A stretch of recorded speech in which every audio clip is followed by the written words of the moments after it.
Di sini saya akan membahas tentang bangun ruang sisi lengkung.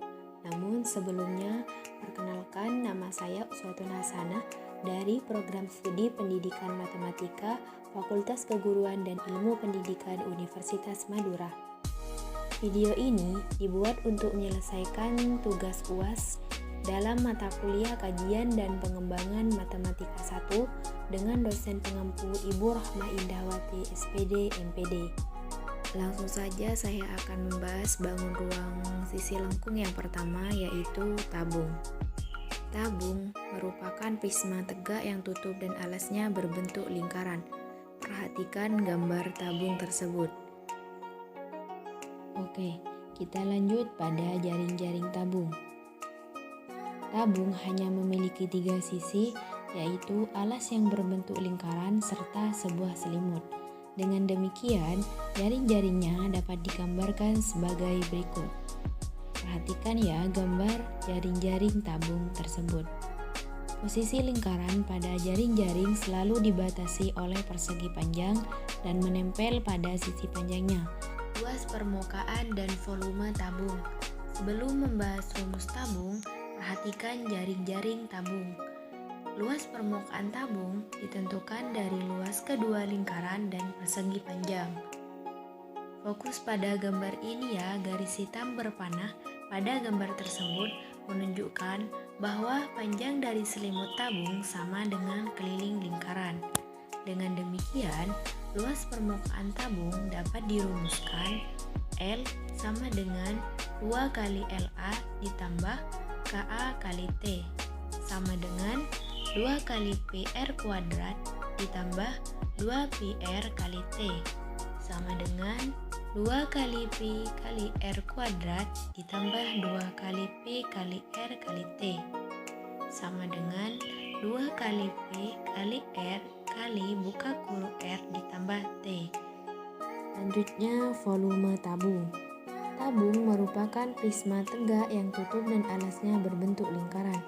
Oleh karena itu, untuk menentukan volume tabung sama dengan volume prisma. Jadi, V sama dengan luas alas kali tinggi. Untuk luasnya, PR kuadrat kali T sama dengan PR kuadrat kali T. Bisa dipahami? Lanjut pada bangun ruang sisi lengkung yang kedua, yaitu kerucut. Sebelum masuk ke pembahasan, alangkah baiknya kita mengenali dulu benda-benda di sekitar kita yang berbentuknya seperti kerucut. Misalnya seperti nasi tumpeng, topi acara ulang tahun, dan masih banyak lagi. Kerucut merupakan limas, di mana sisi alasnya berbentuk lingkaran. Karena kerucut merupakan limas, maka rumus dasar yang digunakan sama dengan limas. Agar pembahasannya lebih detail dan lebih mudah difahami, lanjut ke jaring-jaring kerucut. Perhatikan gambar kerucut tersebut. Ini adalah gambar kerucut ketika dibuka dan dibentangkan. Jadi, ketika kerucut dibuka, maka bentuknya akan seperti ini. Seperti inilah yang dinamakan jaring-jaring kerucut. Oke, kita lanjut ke sifat-sifat kerucut. Sifat yang pertama, alas yang berbentuk lingkaran. Sifat yang kedua, memiliki satu buah rusuk yang berbentuk lingkaran yang berupa garis lengkung. Sifat yang ketiga, memiliki satu buah titik puncak.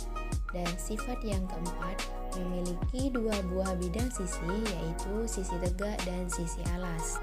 Luas permukaan dan volume kerucut.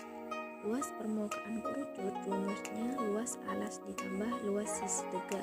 Rumus ini juga sama halnya dengan rumus luas permukaan limas. Rumus ini kita uraikan lagi menjadi PR kuadrat ditambah PRS. PR kuadrat adalah luas alas, sedangkan RS adalah luas selimut kerucut.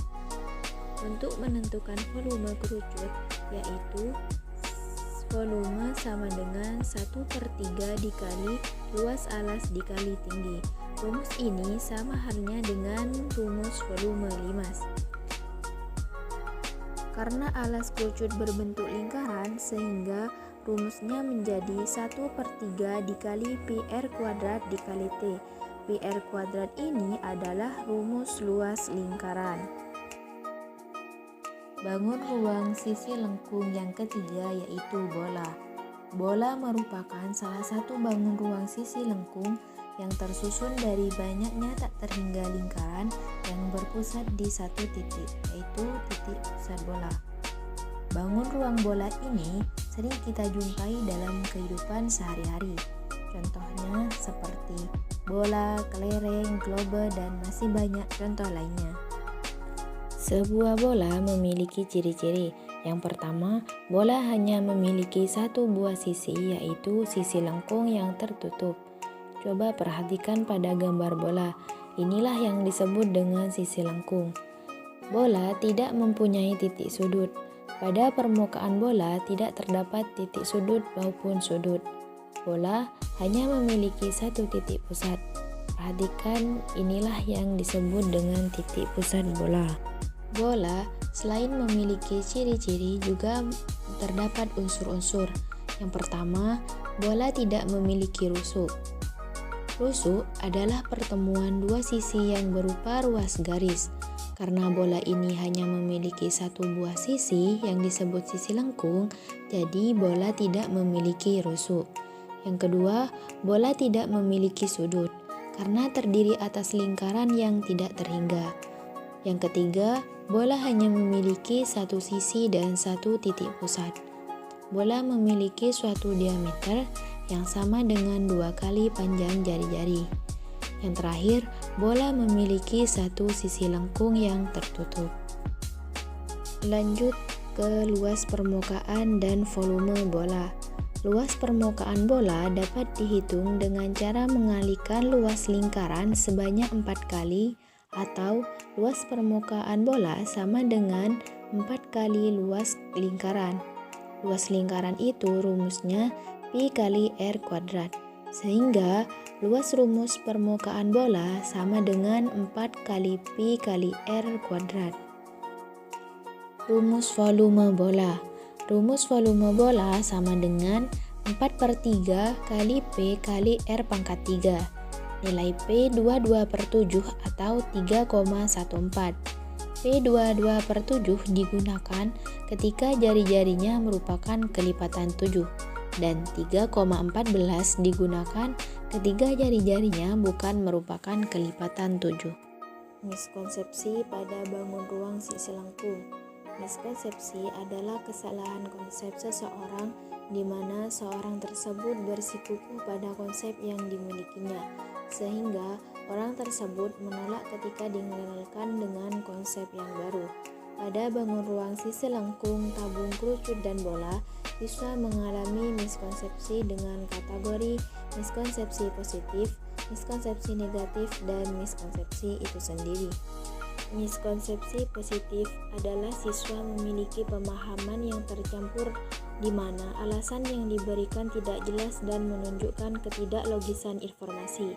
Sedangkan miskonsepsi negatif adalah kondisi di mana siswa mengemukakan alasan yang tepat tapi dengan konsep yang salah.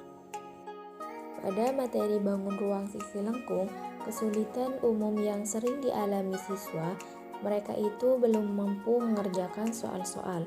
Hal ini disebabkan siswa belum menguasai konsep-konsep bangun ruang sisi lengkung dan ketidakmampuan siswa untuk mengingat rumus bangun ruang sisi lengkung. Cara mengatasi kesulitan ini, siswa harus lebih giat lagi untuk belajar dan lebih sering lagi mencoba contoh soal. Lanjut pada soal-soal.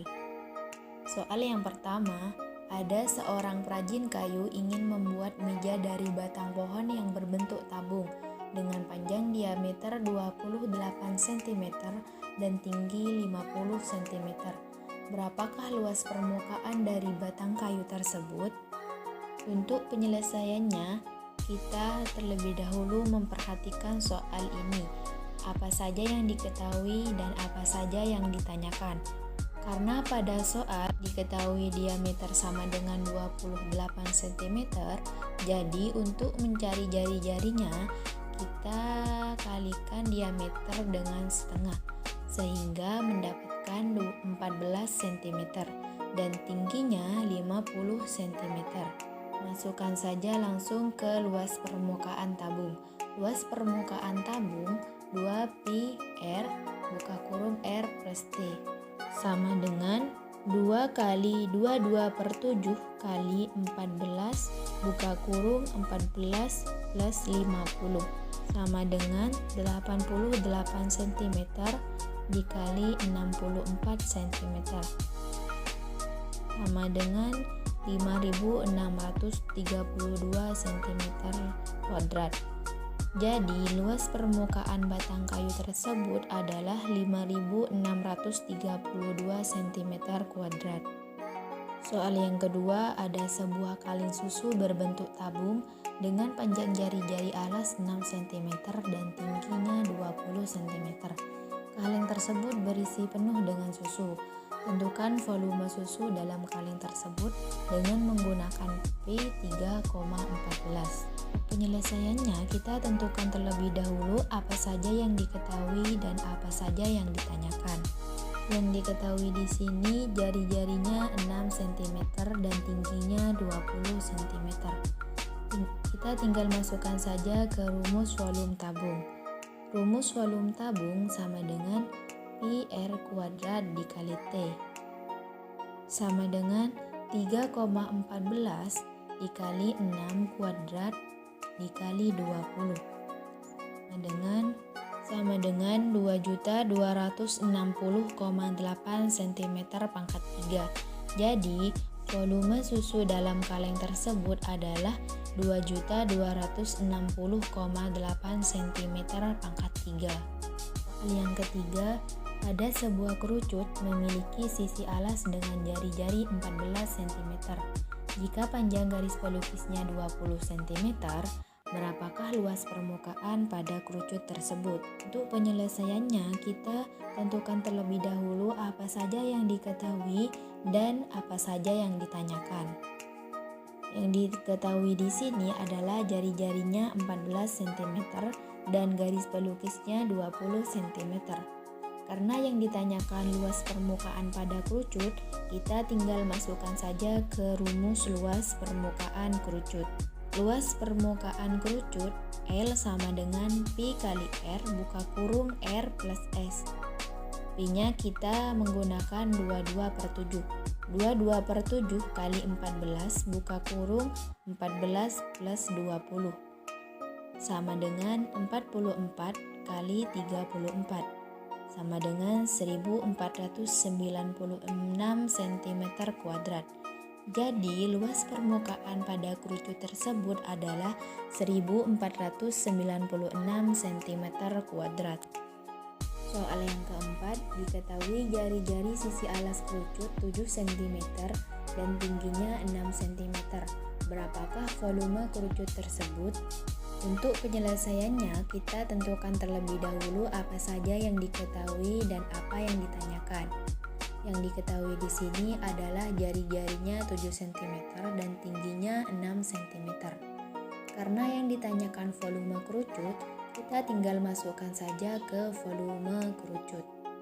Rumus volume kerucut adalah 1. Soal yang kelima, diketahui sebuah bola memiliki jari-jari 10 cm. Berapakah luas permukaan bola tersebut dengan menggunakan P3,14? Untuk penyelesaiannya, kita tentukan terlebih dahulu apa saja yang diketahui, apa saja yang ditanyakan. Yang diketahui di sini jari-jarinya 10 cm dan pi-nya 3,14. Karena yang ditanyakan luas permukaan bola, kita langsung masukkan saja ke rumus luas permukaan bola. Rumus luas permukaan bola sama dengan 4 kali P kali R kuadrat sama dengan 4 kali 3,14 kali 10 kuadrat. 4 kali 3,14 kali 100 sama dengan 4 kali 314 sama dengan 1256 cm kuadrat. Jadi, luas permukaan bola tersebut 1256 cm kuadrat. Lanjut pada soal yang terakhir. Diketahui sebuah benda berbentuk bola berjari-jari 21 cm. Berapakah volume benda tersebut? Pi-nya menggunakan 22/7. Untuk penyelesaiannya, kita tentukan terlebih dahulu apa saja yang diketahui dan apa yang ditanyakan. Yang diketahui di sini adalah jari-jarinya 21 cm dan Pi-nya 22/7. Karena yang ditanyakan volume bola, maka kita tinggal masukkan saja ke rumus volume bola.